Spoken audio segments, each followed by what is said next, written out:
Greetings from a fishing village on the Atlantic coast. You've tuned in to Podcast Portwenn, celebrating the world of Doc Martin unofficially.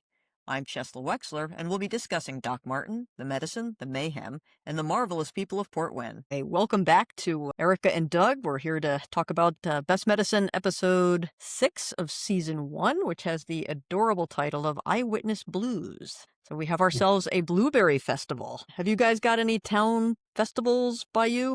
Yeah, actually, where I live, I'm by the beach, and we have a great, it's called Festival of the Sea every September, and it is huge. There is craft vendors, food vendors. The Elks Club does a huge, beer garden and burgers and dogs and things like that. All the local businesses participate. It's really kind of fun. Cool. And then we also do a summer concert series. Our recreation committee puts on a summer concert series. So every other Tuesday from June to right before Labor Day, we have a band come in. So I get it. I get it for sure. Yeah. How about you, Doug? Do you attend any or have any near you? Yeah, well, Ocean Township has their kind of an annual Ocean Township fair where they take over, a whole bunch of ground, a gigantic park that's in kind of the east side of town. And, it's kind of like the old fireman's fair, including fire engine rides. Okay. And in all the normal carnival things. But I would say it was not nearly as fanatic as the Blueberry Festival in Portwenn. Yeah, so this Blueberry Festival seemed like a pretty big deal for the residents of Portwenn. I might take that idea back to the Festival of the Sea. That might be some fun little events to entertain the crowds. Could be interesting. I wonder if people would be compelled to cheat like the residents of Portwenn. When we last left our heroes last week, Doug, you weren't here. One thing the three of us, Erica, Patty, and I discussed was the formulaic aspect of Best Medicine and how it seems like Doc causes crisis. Everybody hates Doc. Doc solves crisis. Everybody likes Doc. Didn't have the formula this week. Really? I thought they did. Really? What was the crisis? So, I think it was more hidden than in previous weeks. But he once again, there's a big blueberry festival. They all assume he's going to be judge. I refuse. I'm not going. I don't want to go. I don't want to support it. It's silly. And then he ends up, because Elaine kind of blackmails him, he ends up going. But at the same time, everyone's kind of mad originally that he's not judging. They're not as mad as they were in other scenarios, but they seemed a bit annoyed that he wasn't just going to take on the judge situation. And then what's his name? The berry guy, the blue guy. Oh yeah, Blueberry, yeah. That was a big crisis because everyone kind of seemed to think it was nothing, yet he's thinking, Doc Martin is thinking it's got to be something big. And again, everyone also canceled all of their appointments because they wanted to make sure they can go to the Blueberry Festival. So I don't think it was as overt as some of the past plot lines, but I still think it was built in there in the same manner. Interesting. What did you think, Doug? Did you think it still sort of fit the formula? Tangentially, right? There's always this event going on in town, that's quote unquote normal, air quotes. And, he's never wanting to be part of it. And that puts him in the doghouse, proverbial doghouse. Here he didn't tick people off as much as he has in previous episodes, which is kind of the genre you were talking about. But, there's a standard process of something comes up and he's the man out. No one likes him because of his stance. Yeah. And he's like, I just want to be a doctor. Yeah. That's all I want to be. That's what I am. Leave me alone. I did my Doc Martin people this afternoon, which was Chris and me. And we were thinking that that the formula was broken because as much as Dr. Reese would typically be the guy who judged the pie eating contest, it sort of seemed like, okay, you don't want to do it, we'll just get somebody else. So it wasn't and Erica, kind of to your point, it wasn't a huge deal, right? It wasn't like everybody hated him, but they all were trying to influence him at the beginning. And then when he's saying he's not going to do it, there's no sense trying to influence him because he's not going to have any say in the outcome. But of course, then we got to see a little bit more of Bert this time round. What did you think of Bert, Doug?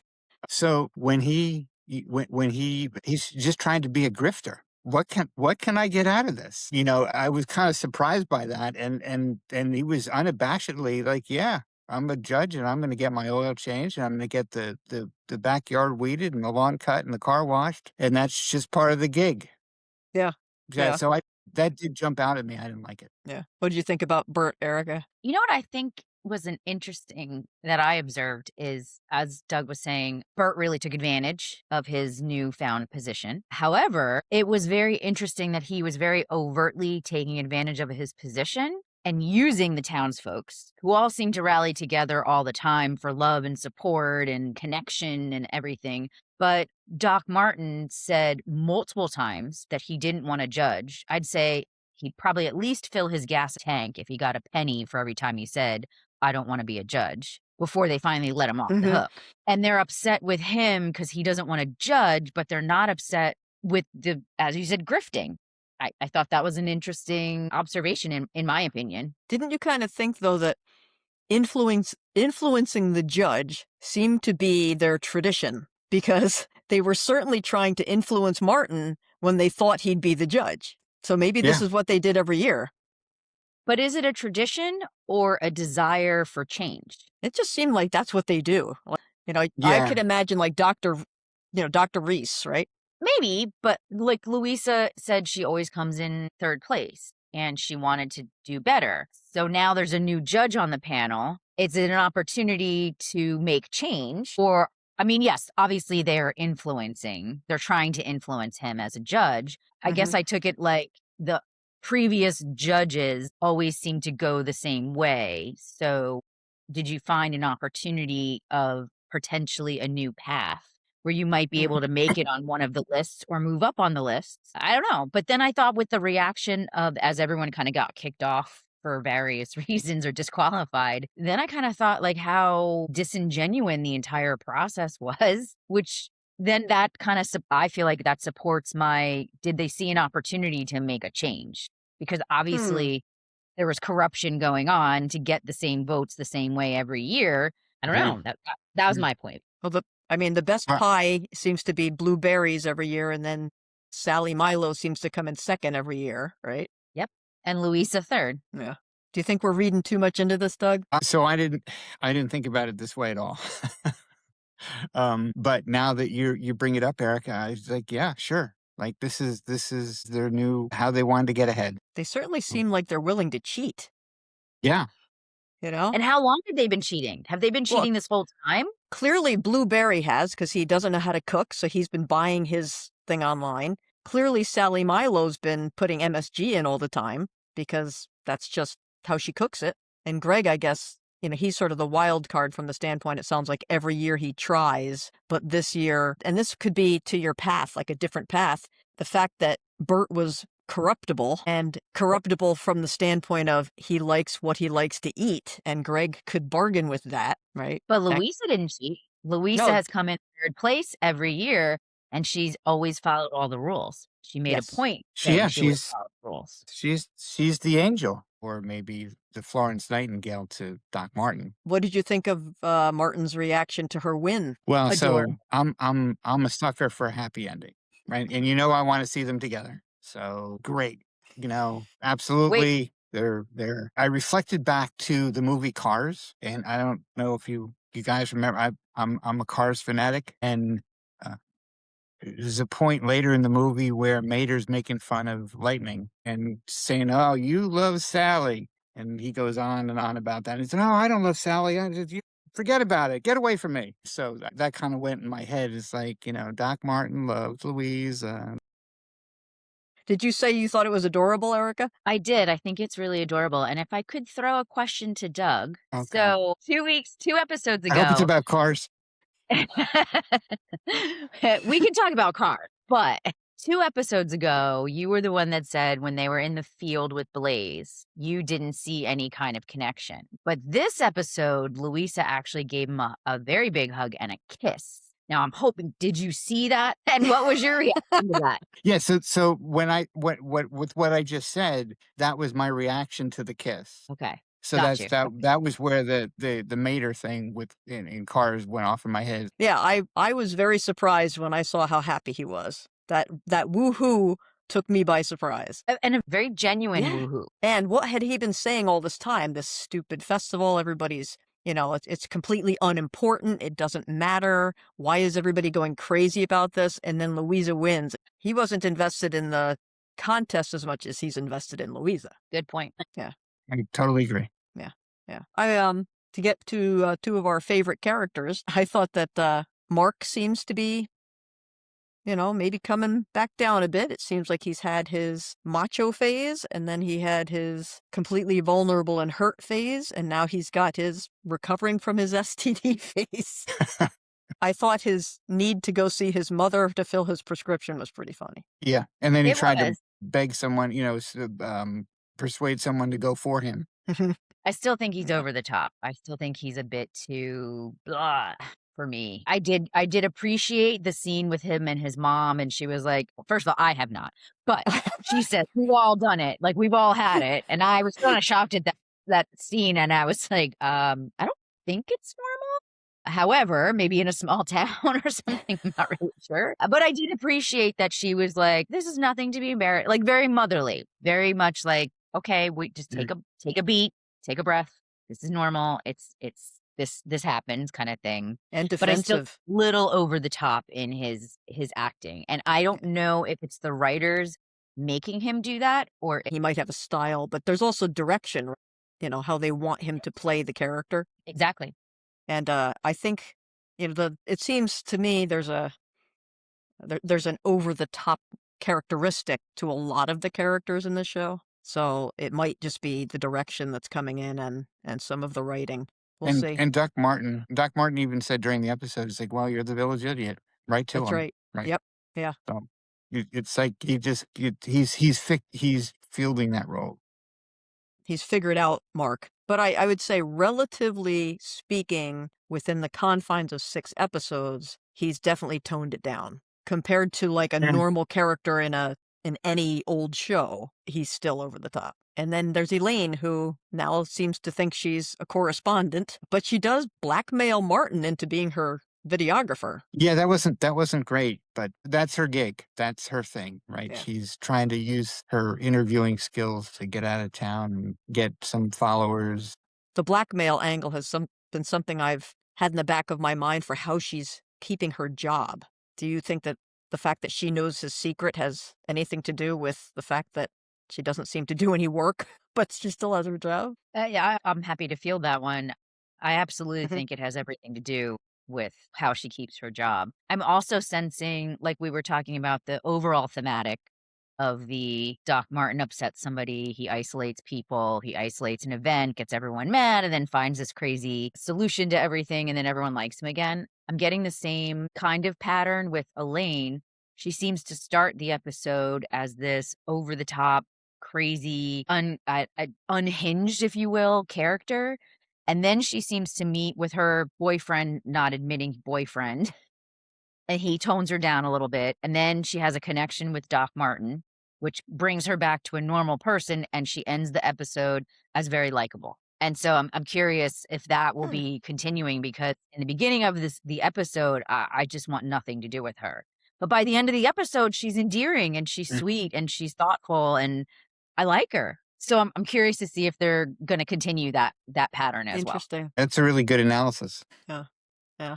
I just think the actress has so much to offer that I hope that they use her for more of the sort of interpersonal touching scenes and less of the caricature podcaster thing. Mm. Because you can see when she's talking to him in the office, and even I thought that this was just a good set of writing. She starts talking to Doc Martin, and then she's like, I think it was Irma who told me. Could it have been Irma? I think it might have been somebody else. And it was just very well done, very natural way a person would just sort of like start going off on a tangent, and he pulls her back. But I thought she portrayed that very well, and I liked that kind of writing because it just seemed more of a natural conversation that could have taken place than just, I'm watching a TV show with this dialogue. Agreed. And I also liked her when she was explaining, I do clean up the blood, so I do something that maybe I don't like to do. And she just seems like she's got so much more to offer as a character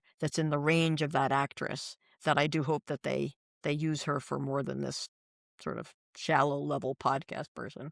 I hope so too. They did seem to rally around Aunt Sarah. What did you think of the Aunt Sarah plot line? How about you, Doug? So, I mean, I kind of, it was a nice hook, right? To bring it all together. I do wish, and I was going to mention this. I'm kind of a medical show geek, and there's not enough of the medicine in here. And even when they do bring the medicine in, it's like she needs oxygen. Like, you guys don't have oxygen in your town? You got to be kidding me. Yeah. And then it's like, well, we're just going to wait for the oxygen to show up Yeah. with the ambulance. That seemed like she needs it, but she never got it. Right. Like somebody So, run back to my office. I mean, Martin probably couldn't be the one running back, but Elaine could have run back for it. yeah, right. So I wish they would get more into that. It Mhm. seems as though they fluff over that too much. How about To you, me, Erica, that's what I want. with the Aunt Sarah plot line? I absolutely loved the scene where she explains finally, like for real, like, I invited you over for lunch and you brought your stethoscope. Like, and he's lonely, she's lonely. I can relate to parents getting older and feeling lonely. I live alone myself, so I love connection. That's probably why I signed on last week with a burned hand. But I thought it was a really sweet moment, and I liked that it gave Doc Martin a little bit more relatability, where he kind of had that aha moment and said, you're right. Like, we're family. And he said, I don't know that this is a direct quote, but he said something basically like, I wouldn't want to be in this town without you. Right. And I don't Yeah. think we would have gotten there if the medical issues, like if she took her, obviously, reality, if she took her normal medicine, we wouldn't have gotten to that scene anyway. But I'm assuming the writers purposely did that so that we can get to that moment where the two of them had that, we'll call it a meet cute, even though it's past a meet cute. Right, right. Let me ask you this. You had said he was invited to lunch by Aunt Sarah. I believe that she had canceled her doctor's appointment, so he chose to go to her house because she missed her appointment, so it wasn't really a lunch invitation. And I actually think that she felt like, how nice, Martin came for lunch. Like, he's surprising me for lunch. I think if that's the case, my emotional, like, high to low when I realized he didn't do that would have been even a bigger drop for me than if I invited him and he brought his stethoscope. What do you think of that, Erica? That's a really good question. And I don't think I have the answer to it. Watching it, I assumed that she just didn't show up for her appointment because she's obviously taking her medicines, but I don't know that she is willing to admit how many issues she has. And it's also the And Blueberry Festival, so everybody canceled their appointments. right.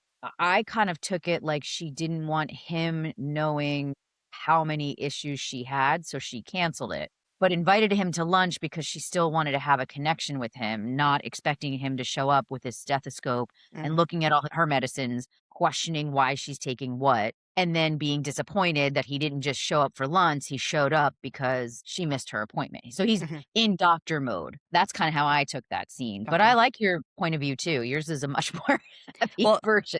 I had the benefit of being able to watch the episode twice. It's one of those perks of retirement. But I did, the way that I described it is what happened, in the sense that she didn't invite him for lunch. He went there because she missed her appointment. And from my perspective, and I'll get your view on this as well, Doug, it's just, if I had somebody who I really wanted to reconnect with show up and I made the assumption that they chose to come see me and visit me, how nice, and then I find out that he's just there because I missed my doctor's appointment, that would be more disappointing to me than if I had invited him and he just brought his stethoscope. What do you think, Doug? Yeah, it'd be the expectation, right? The emotional expectation would have been turned on its head. So I agree with you in that Because I regard. think she was all excited, like, oh, Martin came for lunch. And then, no, he didn't. Yeah, He just, that would. Well, and she kicked him out of the house. she did.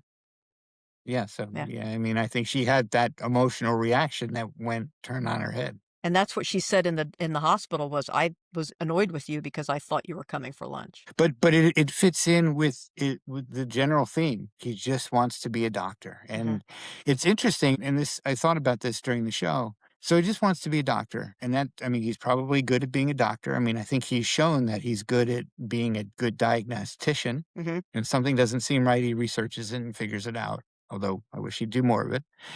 But he just wants to be the doc, right? And so it will be interesting to find out, if we ever do find out, why is he so adverse to being connected to people? Yeah. He just doesn't seem to want that connection, although, you know, the whole Louisa thing, obviously there's something there, but I don't know if he wants to admit it to himself. Yeah. I don't know. He sure seemed pleased when he got the hug and the little smooch. And Yep. also, I was pleased that he didn't just agree with Aunt Sarah that he'd see her once a week for lunch, but twice. Although he did tie it to, and you'll go for a brisk walk afterwards for 10,000 steps. That's the doctor. He just wants to be a doctor. Yeah. Exactly. I was just going to say that. He Yep. wants people to be healthy. Yes. Gosh, yes, he how does. can you argue with that? Yep. Now, the press states that, I believe in episode 9, which is 3 more from now, his parents come visit. And I think I just recently found out that his father is Aunt Sarah's brother. So that's the connection. And in episode 1, she says something like, your damn father or my damn brother or something like that. And in the hospital in this episode 6, she talks about, I just want to make up for lost time. So I think it's going to be interesting to learn how this family operates. And Erica, maybe it'll answer Oh. your blood problem. Maybe it'll feed into some of that. Goodness, I hope so. I really do. Although there was no blood this episode, so we didn't have to go through the whole scared situation. So it wasn't as prevalent on my mind. What did you think of Greg, Erica? I mean, we got the George and Greg dynamic was evident again, and they had basically a conflict that they had to navigate. Yeah, I really like the George and Greg relationship. I always enjoy their scenes when they're interacting with their restaurant guests, with town folk, whatever. I do again say that Greg can be sometimes over the top, but as a recent burn victim, I can appreciate the fact that when you're on a mission, sometimes you just kind of have to like power through the pain. So I like that scene, but I thought there were some really lovely moments when he won he came in third for the pie contest. Just the look of joy between the two of them and the exchange there was just so lovely. I just think they're great characters. They're very positive. I really enjoy their scenes. Even when they are a little bit more dramatic, I feel like it's not as over the top. Mm-hmm. So yeah, I love it. When they come on the scene, I'm always interested in seeing what's going to play out. Yeah. I think George is my favorite character so far. What do you think, Doug? I would repeat everything Erica just said. No, it was a lovely scene. I think I finally came up with the word that I've wanted for Greg, and it's prima donna. Because it's not as much of an over the topness. It came out in his George. It's always George with the lobster rolls, and George with the this, and people just think I'm just the money man, and I'm just, I want the limelight, a little bit of the limelight. And I think that's a part of his personality of just being sort of an important guy. And maybe he was some important finance guy, and he's feeling a little left out now that he's in a little backwoods town and somebody else is really the headliner of his business. Well, you think Maybe.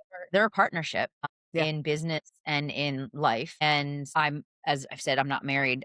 You hope for as much of an equal partnership, but obviously one part brings more than the other in one category, and then it's flipped in a different category. And I think he just hasn't found his category yet to feel validated as part of the relationship, which isn't a relationship issue because I think they validate each other. But from the viewpoint of the town, I think he just needed a little like, I'm not just the arm candy. I'm not just the financial piece. I'm dedicate myself to this as well. That's kind of what I saw. Right. Gotcha. The next week's episode is something like there may be blood or there will be blood. So Maybe. Sounds like this could be a big deal. I don't know what this means, but it could certainly put Doc in a compromising situation, I suppose. Gives us something to look forward to. Maybe we'll find out what the blood issue is. Yeah. It'll come to a head, so to speak. Yeah. To me, it's still got to be related to the car accident. And I keep thinking, if Martin was in the car and Rosemary was in the car, the most likely drivers of the car are his parents, one of his parents. Are there any other points that you would want to make about this episode? Looking forward to another happy ending next week. Yeah. Erica? I'm curious how many more festivals, events that they have, because Yeah. as somebody that helps to plan events in my own town, there's a lot that goes into it. It seems like everyone gets involved, but, and I know it's television, so, we have to suspend a level of reality there. But how many episodes are going to be revolving around a significant program event type thing? It'd be interesting to see what they can get creative. They got creative with the beans and Right. then, berries, and there's all sorts of different kind of whatever festivals and things. So I want to see what else they come up with. Are we going to do a strawberry? Do we do some kind of brisket appreciation day? Do we do, Right. I don't know. I like that idea. That sounds fun. I wonder if they will ever let the weather dictate their episodes. I mean, it gets really cold in Maine, very snowy, and so far with the 6 episodes we've had, it's been sunny in springtime or sunny in fall. Did this look like fall to you? Because at one point, Louisa had on sort of knee-high boots, I thought. Yeah, but no one's even worn a coat. Yeah. It always seems like perfect 70-degree weather. Yeah. My other observation is the 3 kids that keep literally harassing and bullying Doc Martin. At this point, I would be straight up knocking on those parents' doors and being like, your kid is obnoxious. They've done these 5 things over the last 2 weeks. Blueberries in the face, harassing me at work. There's no way I would let that slide like he does, especially being he is a strong character. He's willing to say, I don't care about the baked bean festival, and I don't care about the blueberry festival, and I don't want this dog, and you're going to tell me why you're sick. But yet he lets these 3 kids completely bully and harass him, and he does nothing about it. I'd like to see where that too, because I would be definitely in front of those parents. You got to have a conversation with your kid, because if you don't take care of it, I will. Well, and I'm kind of hoping it's going to be the second category and that he takes care of it, because I think he can be very subtle with his humor and I'm hoping with his actions. So I'm hoping that those kids are taught a lesson in a very comical, subtle way. Yeah, I agree. But that's a good point. And Doug, just a little aside, that you were talking about you're sort of a doctor show or a medical show geek, and that you like there to be a little bit more potentially accuracy in the medicine. In England, if you have medical shows, your medicine has to be accurate. And so if there is a description of a condition and a treatment for it, they have to be correct. So there's a very big difference between filming a medical show in England and filming a medical show in the United States, where, if you've ever watched House, it's like you could get like 1,800 diagnoses and all these different treatments, and just doesn't have to be right. But in England, it does. And so the original Doc Martin, Interesting. yeah, they were required to have accurate medicine. So it would be interesting. I don't know if anything has been inaccurate so far. It has seemed on the very edge of accuracy to me, especially with the heart issue that Blaze, was it Blaze? Mm-hmm. The mountain guy? That seemed really wacky. All right, so we will look forward to next week. I think you guys sound like you're interested to keep watching, which makes me happy. Patty will be back in a few weeks, and she said that she will catch up. She'll have to watch several episodes, and then she'll be back again, which is good. And I'm also, if anybody's out there that seems like they're interested in, they've not watched Doc Martin, but they've been enjoying Best Medicine, I would love to hear from you. Maybe you could have a little guest spot on the show. Folks, if this has been fun, please like the episode and follow the show by subscribing. And once again, you guys, I really appreciate your time. Thanks. Thanks. Good to be with you. So long. The next segment will feature Doc Martin fans who will be discussing this episode of Best Medicine with all of their Doc Martin background in play. So if you're a Best Medicine only person, you want to drop now. This is my final warning.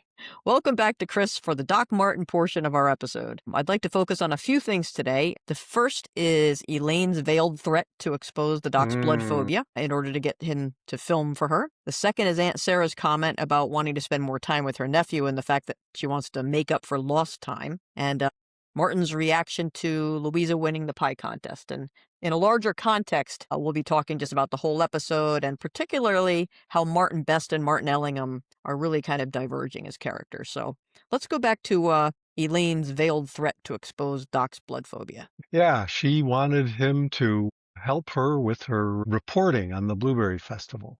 And he wanted no part of it. And she said, I do things I don't want to do. And so maybe you should do with respect to blood. So maybe you should do some things you don't want to do. And he immediately picks up on that, says that's blackmail. Do you think that that's what's keeping her employed? No, I don't. I think he would get rid of her if she was completely incompetent. But she's marginally competent and keeps things running. So I think he keeps her on as a legitimate employee. I think because she helps him with the blood thing, she is rather invaluable. True. I mean, she does do some of the blood draws or something like that. I presume she's certificated for that. No idea. I haven't seen her do anything effectively from the standpoint of being a receptionist. Well, she did do some bandaging of people's wounds, open wounds. That's not receptionist. I'm still waiting to see her do some level of receptionist job. But anyway. Well, she answers the phone. I guess. She complains about the Wi-Fi. Okay, the second thing is Aunt Sarah. So she wants more time with Martin. And I don't know if you remember, but in the very first episode, when he sees her for the first time in a long time, she does make some comment about, well, your damn father. Something about that, yes. Right. And then in the hospital now she's saying she wants to make up for lost time. And we also know that he spent summers there after his sister died. Right. So they have a long history, perhaps a long time ago, that they did spend time with each other. And he came up to Maine and did things over the summer. And from a Doc Martin perspective, we know that he spent summers there because his parents didn't want anything to do with him. And he stopped spending summers there when Christopher, his father, found out about Auntie Joan's affair. Do you think it's going to be similar? I mean, the beginning is already different. He was at his Aunt Sarah's because his parents were grieving and he was grieving. Or we really don't even know that, but we know he kind of got parked there because he was sad, right? So that's already a difference. I guess too soon to tell. Certainly there's got to be some reason that he hasn't been keeping in touch with Aunt Sarah. Yeah, in the original, the affair. Here could just be growing older, maybe going on to college, med school. Hard to say. Yeah. We don't even know. Was it his choice or, although we have the hint that. Something to do with his father, yes. Right. But we don't know if that poisoned, for some reason, Martin's willingness to be with Aunt Sarah. Right. Yeah, we don't know that. But you could clearly see that there is some affection between the two of them. Yeah. And at the end, I thought it was touching when she's in the hospital and he says, I don't really like the idea of being in this town without you in it. True. So there is some familial pull there, gravity, that pulls him in. And he's willing to have lunch with her twice a week, not just once. Was it twice a week? At I first thought it was once a week. Well, he was going to have lunch the one time, and then he makes her a promise that he'll eat with her twice a week if she'll follow the lunch with 10,000 steps. Okay. I missed that. Okay. I do remember the 10,000 steps. I think he enjoys her company, and I think there's a warmth between them, like you say. She certainly cares for him. And he's being sort of a component of Doc Martin Ellingham, is that he wants people to be well. Yes. And he wants her to be well by not eating fried food and getting more exercise, which seems very reasonable. Yeah. And that's a common theme between these two guys is their desire to make the town healthy, keep the town healthy, right? Yeah. All right. So since we're on Martin Best versus Martin Ellingham here, I think we got a big surprise at when Louisa won the pie eating or the pie judging contest. Yeah. I mean, the fact that Martin cheered, I mean, he was like the first cheerer for Louisa, woohoo, or words to that effect. So, which, I mean, he was obviously glad that she won, but that extent, kind of unexpected. Yes. And then a hug afterwards, and then a kiss. Yeah. Wow. Yeah, he wasn't expecting that. That was completely from Louisa. Yep. So she was feeling some sort of attraction there or some closeness there. Yeah. Good for him. Good for them both. Yes, absolutely. Martin Ellingham versus Martin Best. Just going to put a quarter in you here and just say go. Yeah, well, they've sort of flipped the show inside out.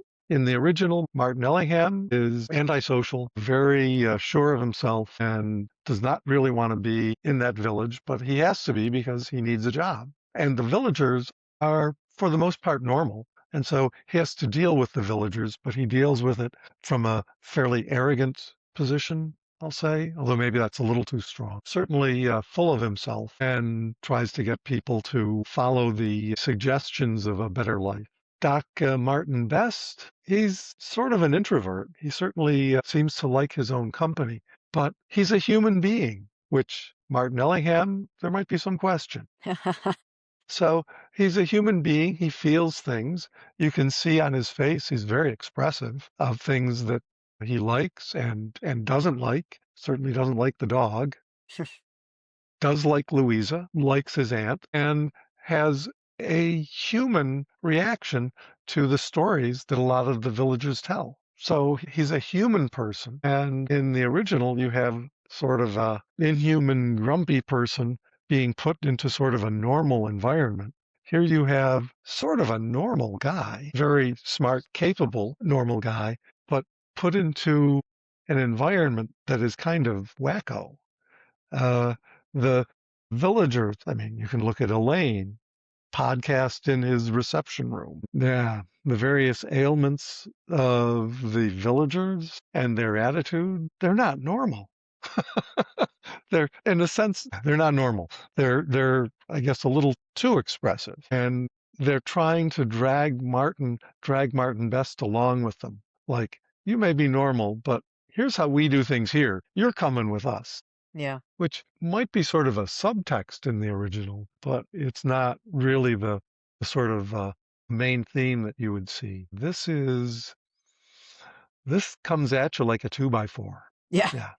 And I feel like So, Martin Ellingham, he's got a massive chip on his shoulder when he arrives. So he's got that full of himself, I've been a vascular surgeon at the top of my field arrogance, but he also has this, shame, hidden secret, anger, can't do what he wants to do. Now he's in this little backwater. You figure his flat in London was probably amazing. And now he's in this little house that he can't even fit in. So he's just got a real attitude. So I guess in my mind, I don't think of him not being human. I think of him being that person. And then as we learn, like by the time we're done with 6 episodes of Doc Martin, we finished the whole season or whole series. Series 1 only had 6 episodes. And we already, we knew about the blood phobia. We knew his parents were vile. So we kind of knew that he was a man who, he's a survivor, but his way of surviving was not to be a pleasant man. Right. Yeah, he pulls into himself. He doesn't really show emotion.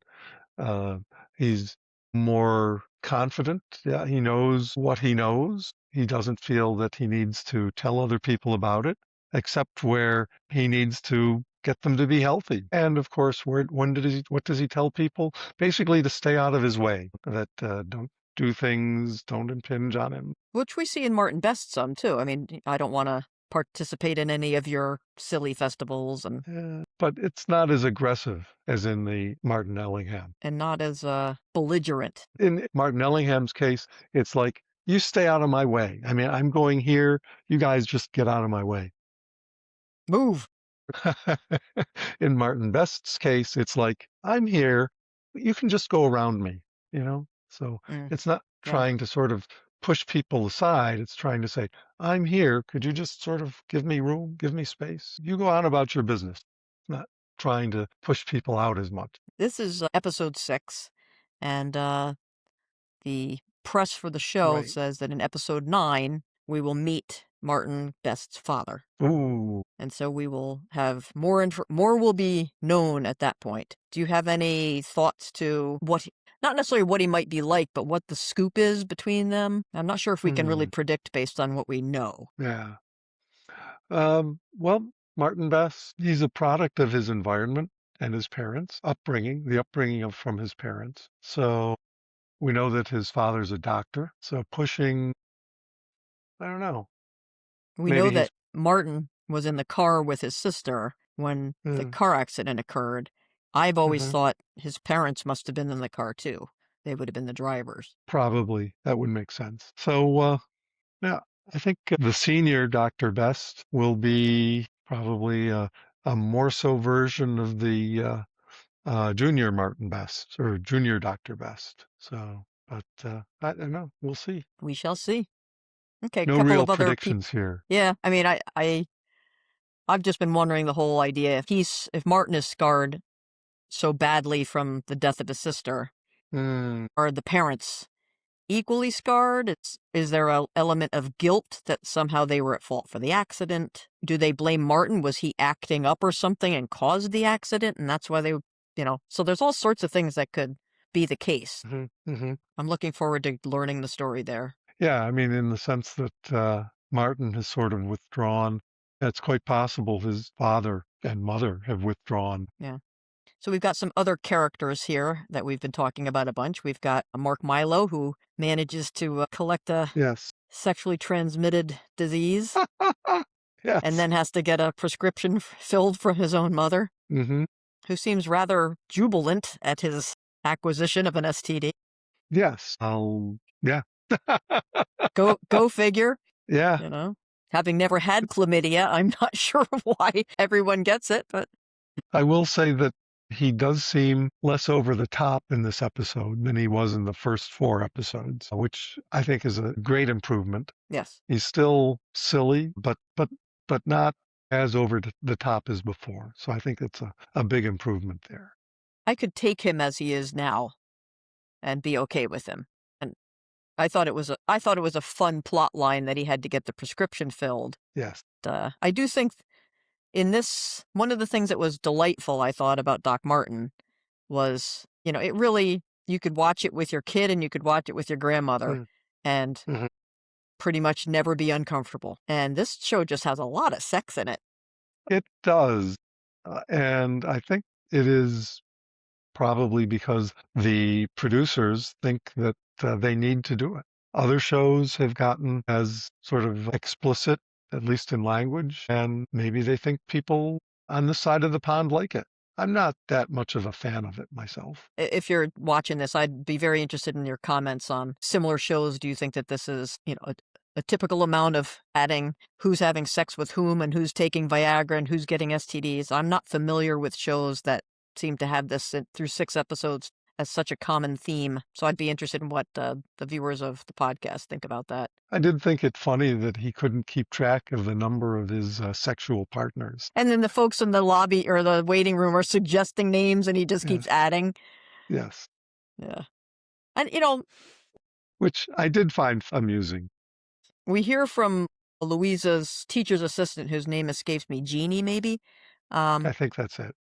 She says she goes on a dating app and she can't find a guy closer than 75 miles on a ferry ride. Right. Whereas it seems like there's 11 local women and Mark's the one guy who's sort of eligible.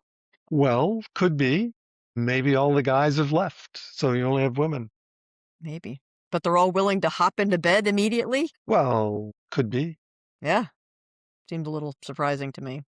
So that could be just a factor of the men-women imbalance. Yeah, I guess.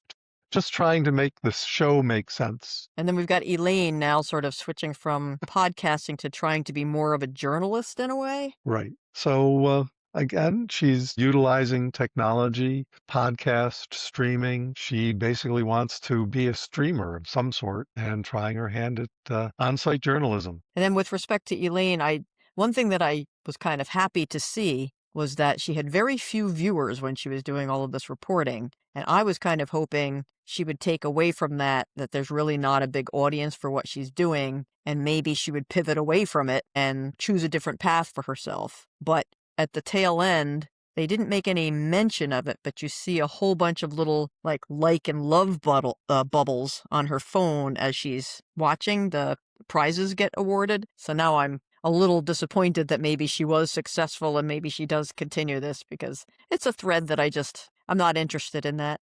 Do you recall the Elaine of season 1 of Doc Martin? Yes, I recall Elaine in the original Doc Martin first season, who to me seemed to have no idea of what it meant to run a a surgery. I find that Elaine in Doc Martin seems to be more functional in a surgery sense than Elaine in Best Medicine, because at least she's taking calls, and even if she gets the names of the and phone numbers of And the the patients numbers wrong. she at least seems to have some sort of a filing system. She seems to actually make appointments and run the office. Now, does she do it Martin's way? No. And is she a bully? Yes. Is she annoying? Extremely. But somehow I find her annoyance better than Best Medicine Elaine. Yeah. Don't know why that is. And I don't think I could explain the annoyance of Doc Martin's Elaine to a Best Medicine audience in any sort of adequate way. Somehow it just worked. She was annoying. She was supposed to be annoying. Well, she was a bully and snotty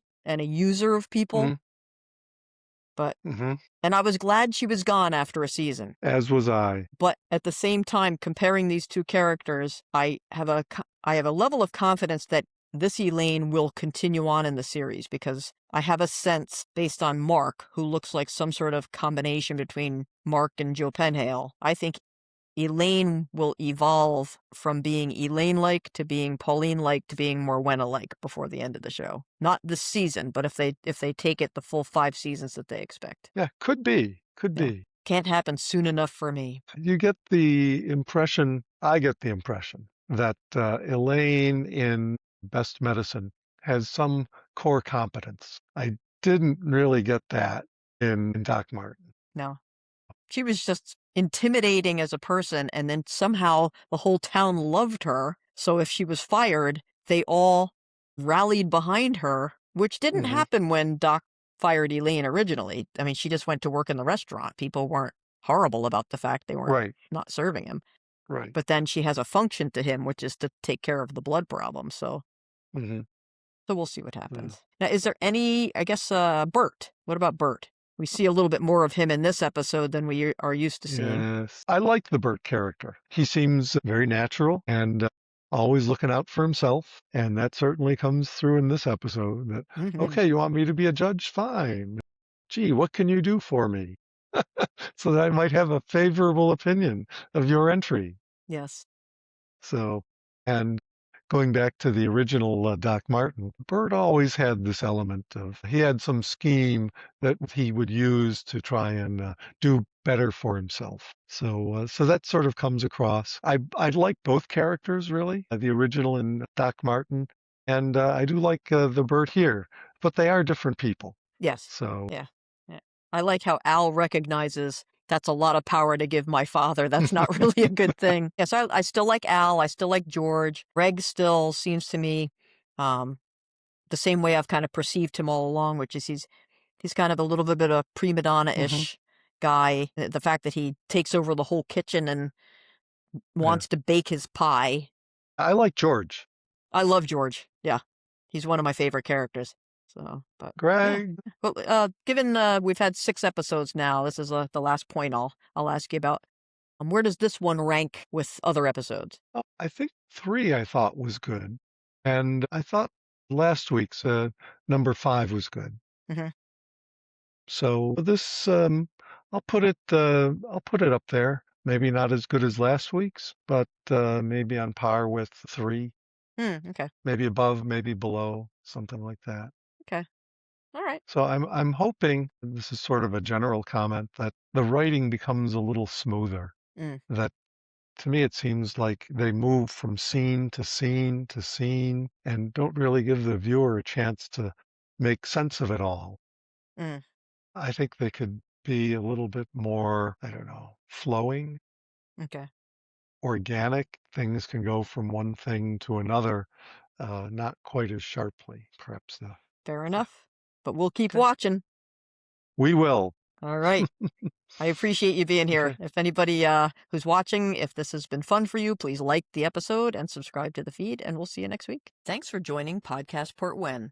Podcast Portwenn is an independent fan production, not affiliated with, endorsed by, or sponsored by Buffalo Pictures, ITV, Fox, or the creators of Doc Martin or Best Medicine.